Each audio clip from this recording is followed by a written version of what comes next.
বলো তো বন্ধুরা, আমি কোথায় যাব বেরিয়েছি? যদি জানতে চাও তাহলে পুরো ভিডিওটা দেখতে থাকো। আমি এখন নতুন ব্লগ শুরু করেছি, আমাকে একটু সাপোর্ট করো তোমরা। যদি কোনো ভুল হয়ে থাকে নিজের বোন ভেবে ক্ষমা করে দিও প্লিজ। তাই আমি যাচ্ছি, বেরিয়েছি, মামার বাড়ি যাচ্ছি। এটা আমার বাড়িও না, বাবার বাড়ি আছি এখন। তো আমার বাড়িও না, বাবার বাড়ি এখন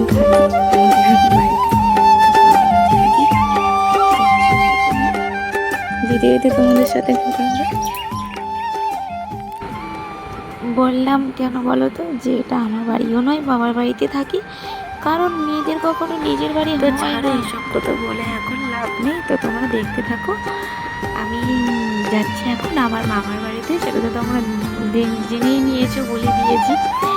আর বৃষ্টি হয়েছে তো তাই এরকমই লাগছে রাস্তাটা।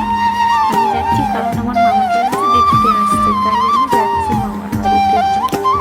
আমার ছেলে, আমার বাবা, মা, ভাই সবাই চলে গেছে। আমি গিয়েছিলাম, আমি বাড়িতে স্নান করতে এসেছিলাম, তাই এখনো জানি না এসেছে কি আসেনি। লোকেরা দেখতে আসবে বলেছিল।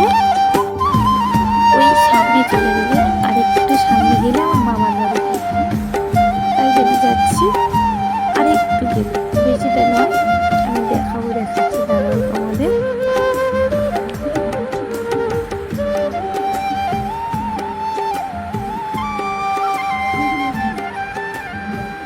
ওই যে দেখা যাচ্ছে, দেখো, দেখতে পাচ্ছ তোমরা? ওই এটাই হচ্ছে আমার মামার বাড়ি।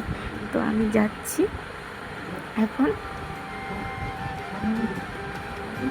আমার ছেলে, আমার বাবা কথা বলছে, চিৎকার করছে, রাস্তাতে শোনা যাচ্ছে। আমি যাচ্ছি।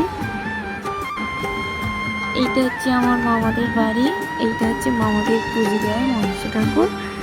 এই যাচ্ছি আমি, দেখো তোমরা সময়।